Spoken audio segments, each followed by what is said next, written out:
को उठाओ। Thank you Jesus. अपने घुटनों के बल आकर अपने बाइबल को उठाओ और कहो, आज जो कुछ परमेश्वर मैं सुनूं मेरी जिंदगी में वो 100 गुना फलों को लेके आए। अंधकार की शक्तियां इन वचनों को चुरा ना सके मेरी जिंदगी से। मैं अपना पूरा ध्यान इन वचनों के ऊपर लगाऊं और 100 गुना फलों को लेके आऊं। अंधकार की शक्तियां शर्मिंदा हों।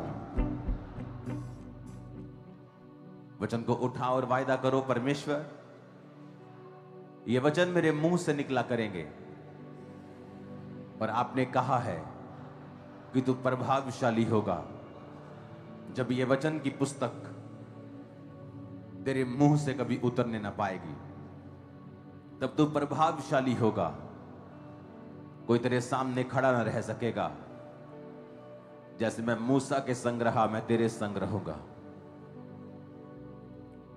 पिता, यह वचन मेरे सामने है और मैं वायदा करता हूं ये मेरे मुंह से कभी उतरने ना पाएगा। प्रभु यीशु मसीह के सामर्थी नाम में, आमीन। जितना ऊंचा ये ब्लेसिंग उतनी बड़ी है चर्च।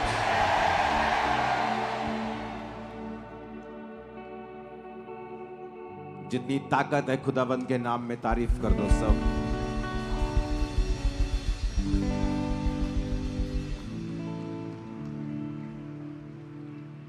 उठाओ अपने हाथों को और एक वायदा करो, पवित्र आत्मा मुझसे बात कर। मैं हमेशा धन्यवाद की बलि तुझे चढ़ाऊंगा, लेकिन आज मुझसे बात कर मेरे जीवन की कमियों के बारे में और मैं कैसे बढ़ूं इस बारे में। अपने हाथों को उठाकर प्रार्थना करेंगे ऊंची आवाज, ऊंची आवाज।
चलदारवांगा मुनाती हमेशा योदी करदारवांगा मैं भला कदेवी मसीहा दा नहीं छड़ना। मैं हुक्मां ते ओदे सदा चलदारवांगा मुनाती हमेशा योदी करदारवांगा मैं भला कदेवी मसीहा दा नहीं छड़ना। अपने हाथों को उठाकर खुदावन तेरा आत्मा आज भरपूरी के साथ इनकी जिंदगियों पे उतरे। तेरा आत्मा इनसे बात करे। आज वचन को सुनते सुनते ही इनके बहरेपन से तूने आजाद कर, वचन सुनते सुनते ही इनके कैंसर की बीमारियों से इन्हें आजाद कर, वचन सुनते सुनते ही इनके शरीर चंगियाई को ग्रहण कर जाएं, वचन सुनते सुनते ही खुदावन हर वो चीज जो शैतान ने इनके जीवन में रखी है वो इनकी जिंदगियों को छोड़ के जाती रहे। आज वचन सुनते सुनते ही पवित्र आत्मा इन पर उतर आए खुदावन, एक भरपूरी इन पर उतर आए खुदावन। वचन सुनते सुनते ही आज लोग आजाद हों शैतान के हर एक बंधन से। ये सब तेरी भेड़ें खुदावन, तेरे नाम के लोग जो कहलाते तेरी निज प्रजा, आज वचन सुनते सुनते ही आशीषित हों। तेरे चेहरे का प्रकाश इन पर चमके। प्रभु यीशु मसीह के सामर्थी नाम में हम मांगते हैं। आज इस वचन के समय को तेरे हाथों में सौंपते हैं। पवित्र आत्मा तू अपने हाथों में लेके हमें चला, हमारे शब्दों के ऊपर अपना अधिकार रख। प्रभु यीशु मसीह के सामर्थी नाम में हम मांगते हैं। तारीफ करो खुदाबंद की ऊंची आवाज में।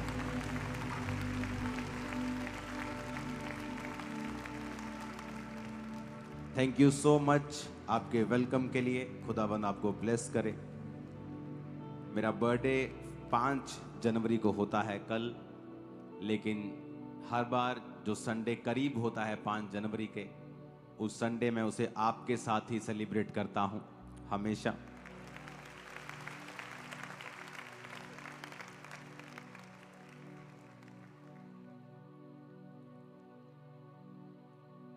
मेरा बिलीव है कि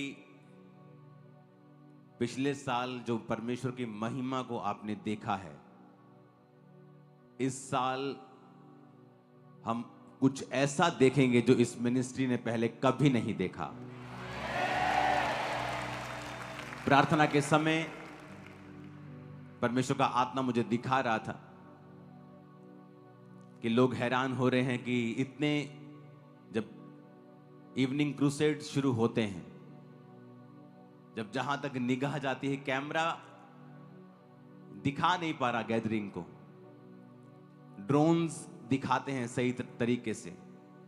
परमेश्वर मुझे दिखाया है अगले साल, इस साल 2026 में, जब 25 में प्रार्थना कर रहा था, परमेश्वर ने दिखाया अगले साल क्या होगा। अब ये 2026 में जब लोग क्रूसेड्स देखेंगे, ये इस इतिहास के सबसे बड़े क्रूसेड्स होंगे। और लोग देखेंगे कि कहां तक निगाह जा सकती है। ड्रोन्स को थका देंगे हम। और यह परमेश्वर की ओर से निर्धारित हो चुका है। जब कोई चीज परमेश्वर की ओर से निर्धारित हो जाए तो शैतान का जलना और उछलना स्वाभाविक है।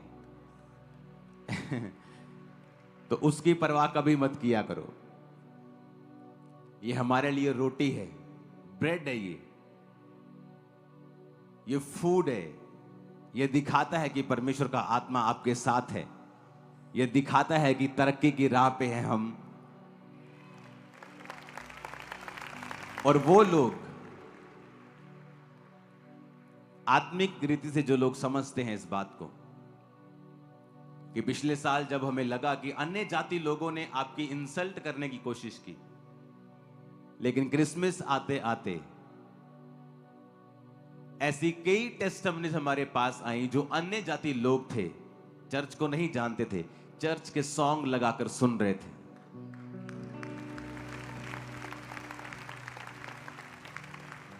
और जो प्यार अब अन्य जाति लोग आपसे करते हैं, इस चर्च से करते हैं, जब उन्होंने इस चर्च का स्वभाव देखा कि ये बदला लेने वाले लोग नहीं हैं, ये वचन पे चलने वाले लोग हैं, आज लाखों लोग जो क्रिश्चियन नहीं भी हैं वो आपसे प्यार करने लगे हैं। शैतान ने आज तक जो कुछ भी किया है उसका उल्टा असर उसको हुआ है, और उसका पॉजिटिव इंपैक्ट चर्च पर और सेवकाई पर पड़ा है। इस 31 नाइट को 21 साल की मेरी सेवकाई की सबसे बड़ी गैदरिंग थी। इस 31 नाइट को, इस 31 नाइट को, क्योंकि बाहर टेंट्स, इस हेड शेड के बाहर भी टेंट्स लगे थे, बांस लगे थे, वो गैदरिंग कैप्चर नहीं कर पा रहे थे, ड्रोन्स भी सब तरफ। जो 8.5 एकड़ का हॉल ऐड किया वो भी उस रात को खुला था, वो भरा हुआ था। हीलिंग हॉल, ये हॉल, पीछे पास, एवरीथिंग। और परमेश्वर हमें दिखा रहा था कि मैंने अपना काम जो शुरू किया है, मेरा वो दर्शन अभी भी जो शुरू हुआ है यहां,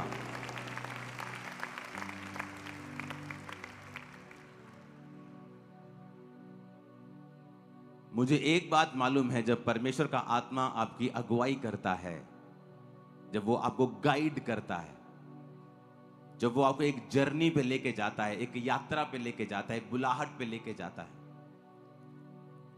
अब्राहम, जब अब्राम था और परमेश्वर ने कहा अपने पिता के घर को छोड़ और मेरे संग चल, और मैं तुझे जहां दिखाऊंगा उसी जगह पे तू जा।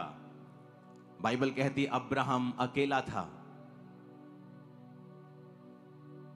और अपने नौकरों और अपने एक भतीजे के साथ और अपनी भेड़ बकरियों के साथ वो चल दिया। लेकिन परमेश्वर ने कहा था मैं तुझसे करोड़ों वंश उपजाऊंगा। और आज करोड़ों लोग हैं जो अब्राहम की संतान हैं, क्योंकि परमेश्वर अपनी बुलाहट से कभी पीछे नहीं हटता। जब वो आपको बुलाता है तो हो सकता है आज आप अकेले हों। जब ये चर्च की शुरुआत हुई थी तो 3 लोगों से हुई थी, लेकिन मुझे मालूम था कि परमेश्वर ने मुझे किस लिए चुना है। वो विजन्स मेरी आंखों के सामने आते थे, जो होने वाला होता था, अगले साल क्या होगा, अगले साल क्या होगा, और वो पूरा होता रहता था कलीसिया में। क्रूसेड्स, खुदा के काम इतने बिग वे में होंगे, हैरान हो जाएंगे लोग। इसका आधार क्या है कि जो हम कर रहे हैं क्या वो वचन के मुताबिक कर रहे हैं? हमें यह भी सोचना चाहिए, क्या जो हम कर रहे हैं क्या वचन के मुताबिक है? तो वचन कहता है रोमियो 10 उसकी 14 आयत में, मैं 13 आयत को पढ़ूंगा, आप 13 और 14 दोनों को पढ़ें। रोमियो 10 उसकी 13 और 14 आयत। क्योंकि जो कोई प्रभु का नाम लेगा वो उद्धार पाएगा। सब कलीसिया बोलो आमीन। 13 आयत को पढ़ेंगे, रोमियो 10 उसकी 13 आयत। क्योंकि जो कोई प्रभु का नाम लेगा वो उद्धार पाएगा। अब 14 आयत को पढ़ेंगे, फिर जिस पर उन्होंने विश्वास नहीं किया उसका नाम कैसे लें?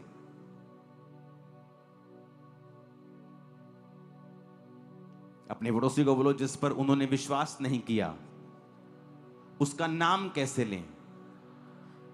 फिर लिखा जिसके विषय में सुना नहीं उस पर विश्वास कैसे करें? और फिर लिखा है और प्रचारक बिना कैसे सुने?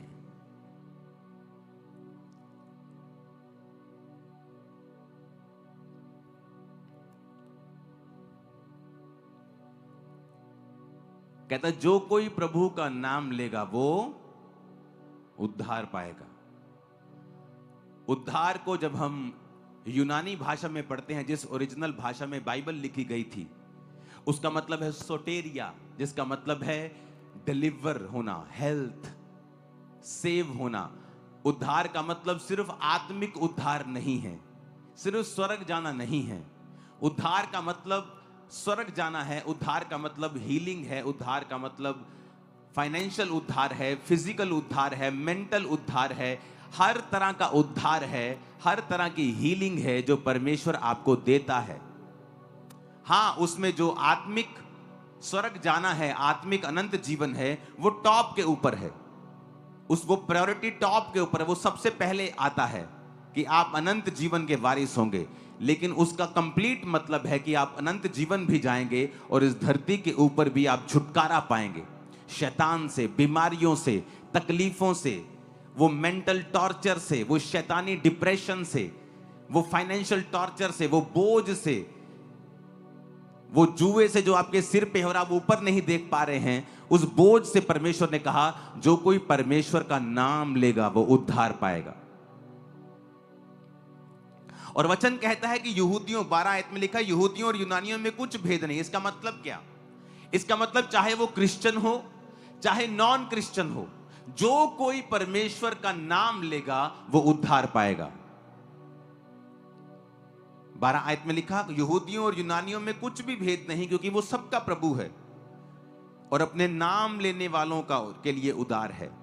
कहता चाहे कोई यहूदी हो चाहे कोई यूनानी हो, यानी चाहे कोई परमेश्वर को पहले से मानने वाला हो चाहे ना हो, जो कोई प्रभु का नाम लेगा वो उद्धार पाएगा। वो उद्धार शारीरिक है, वो उद्धार आत्मिक है, वो उद्धार फाइनेंशियल है। वो छुटकारा पाएगा अपने कर्जों से भी, अनंत जीवन को पाएगा, वो स्वर्ग राज्य का अधिकारी होगा। जो कोई परमेश्वर का नाम लेगा वो उद्धार पाएगा। यहूदियों और यूनानियों में कुछ भी भेद नहीं। जो कोई आएगा और जीसस का नाम लेगा वो बचाया जाएगा अपनी शर्मिंदगियों से, अपने कर्जों से, पापों से, दुखों से, बांझपन से। जो कोई, एनीबॉडी। परमेश्वर नहीं कहेगा तू किस धर्म से आता है, तूने कितने पाप किए हैं। अगर हम माफी मांगेंगे और परमेश्वर के पास आएंगे तो उसने कहा तो उद्धार पाएगा। तेरे पाप चाहे लाल रंग के हों, मैं उन्हें माफ कर दूंगा। तेरे पाप चाहे ऐसे हों कि बहुत ही गाढ़े हैं, कलर के हैं, ऐसे हैं जो माफ नहीं किए जा सकते लोगों के द्वारा, लेकिन मैं उन्हें माफ कर दूंगा। वचन कहता है, पर 14 आयत में एक सवाल किया है पौलुस ने। कहता है जिस पर उन्होंने विश्वास नहीं किया उसका नाम कैसे लेंगे। कहता तुम कहते हो कि जब कोई प्रभु का नाम लेगा वो उद्धार पाएगा, पर कहता जब तक लोगों को विश्वास नहीं है वो नाम कैसे ले जीसस का। फिर कहता विश्वास तभी करेंगे जब सुनेंगे। जिसके विषय में सुना नहीं है उस पर विश्वास कैसे करेंगे। जब मेरे को यीशु मसीह के बारे में बताया गया तो मैंने परमेश्वर के ऊपर विश्वास किया। अगर मेरे को कोई बताता ही नहीं तो मैं विश्वास कैसे करता। आपको किसी ने बताया, आपने YouTube के ऊपर सुना, आपको किसी बहन ने बताया, किसी रिश्तेदार ने बताया, आपने कहीं इंटरनेट पे देखा, आपने कहीं से बात सुनी, आपने कोई पोस्टर पढ़ा, आपने कोई पंफलेट पढ़ा, आपने कोई फ्लेक्स पढ़ी जो जहां यीशु मसीह के वचन के बारे में लिखा हुआ था, कहीं से आपने सुना या कहीं से आपने पढ़ा तो ही आपने विश्वास किया। फिर आप चर्च आए, चाहे आपको पूरा विश्वास नहीं था, फिर आपने और सुना, गवाहियां सुनी कि इतने लोग खरीदे नहीं जा सकते हैं। हर रोज, हर संडे, हर थर्सडे 500 लोग गवाहियां दे रहे, इतने लोग खरीदे नहीं जा, कुछ तो है। और लिखा जब आप विश्वास करेंगे तभी आप परमेश्वर का नाम लेंगे, क्योंकि जब तक आपने सुना नहीं है आप विश्वास नहीं कर सकते। जब आप विश्वास करेंगे तभी आप परमेश्वर का नाम लेंगे, और जब आप नाम लेंगे तब आप उद्धार पाएंगे। फिर आगे लिखा है और कहता जिसके विषय में सुना नहीं उस पर कैसे विश्वास करें, और प्रचारक बिना कैसे सुने। अपने पड़ोसी को बोलो, प्रचारक बिना कैसे सुने। 15 आयत में लिखा है और यदि भेजे ना जाएं, अपने पड़ोसी को बोलो, यदि भेजे ना जाएं, यदि भेजे ना जाएं तो कैसे प्रचार करें। जैसा लिखा है उनके पांव क्या ही सुहावने हैं जो अच्छी बातों का सुसमाचार लाते हैं, सुनाते हैं। आमीन। अब कहता प्रचारक बिना सुने कैसे, क्योंकि विश्वास सुनने से और सुनना मसीह के वचनों से पैदा होता है। अगर विश्वास नहीं किया तो नाम कैसे लेंगे। तो नाम लेने से पहले विश्वास करना जरूरी है, और विश्वास लाने के लिए सुनना जरूरी है, और सुनने के लिए कहता प्रचारक बिना कैसे सुने। प्रचारक बिना कैसे सुने। और कहता यदि प्रचारक भेजे ना जाएं तो कैसे प्रचार करें। यह एक सीक्रेट है। प्रेरितों के काम की कलीसियां क्यों आशीषित थीं, क्योंकि उनको अपना रोल मालूम था कि लोग विश्वास तभी करेंगे जब वो सुनेंगे यीशु मसीह के बारे में। और सुनाएगा कौन? प्रचारक। प्रचारक यदि भेजे नहीं जाएंगे तो प्रचार कैसे करेंगे? आज आप मुझे सुन पा रहे हैं क्योंकि साउंड टीम ने अपना काम किया है।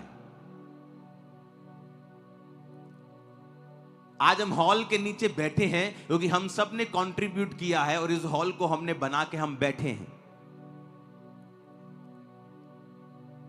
प्रचारक अपना काम कर रहा है, क्या कलीसिया अपना काम कर रही है कि नहीं?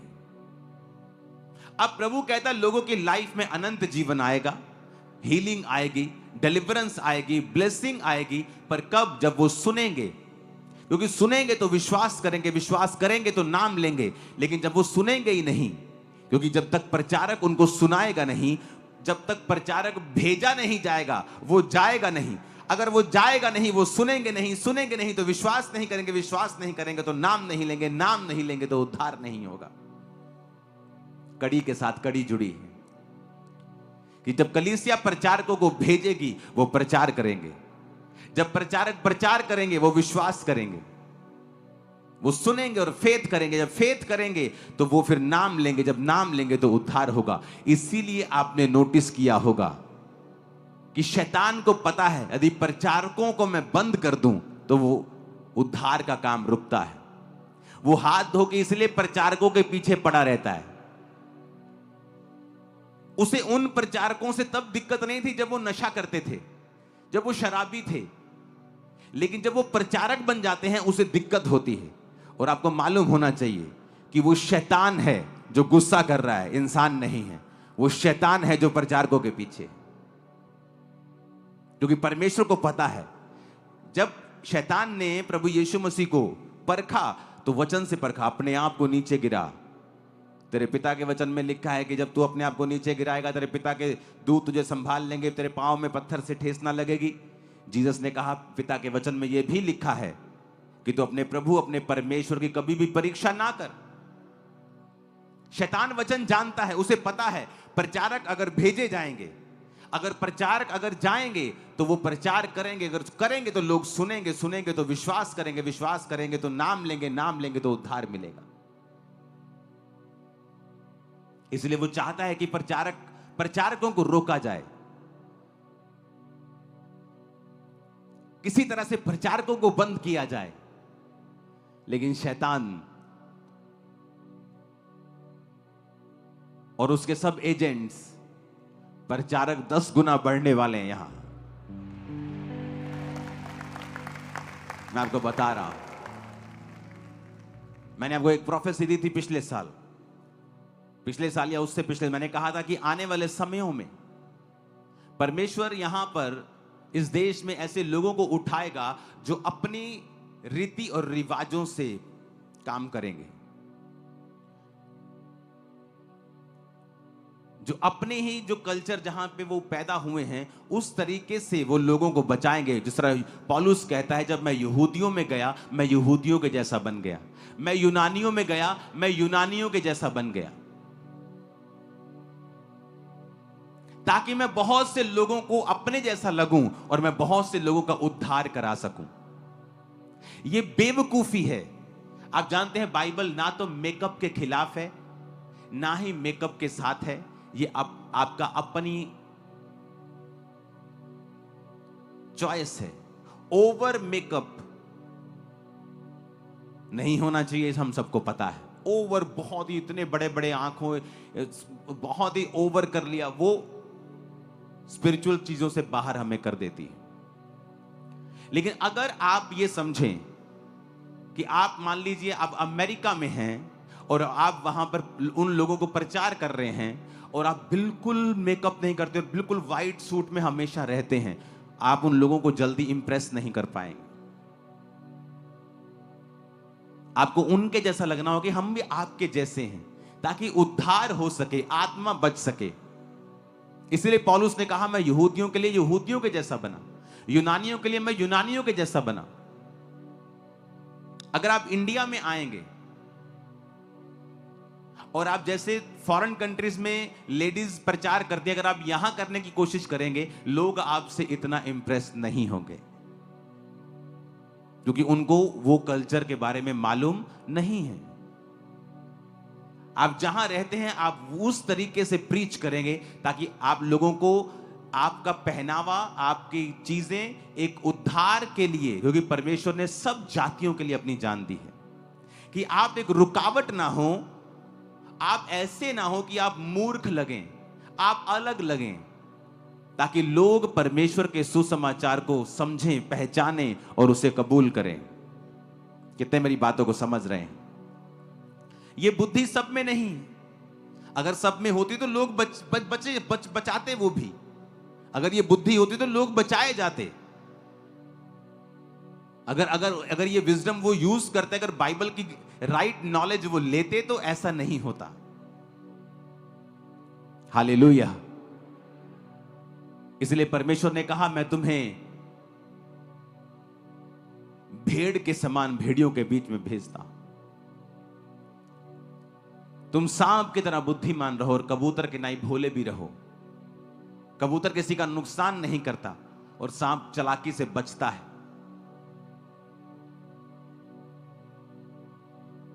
उसने कहा, प्रचारक अगर भेजा नहीं जाएगा तो वो कैसे प्रचार करेगा?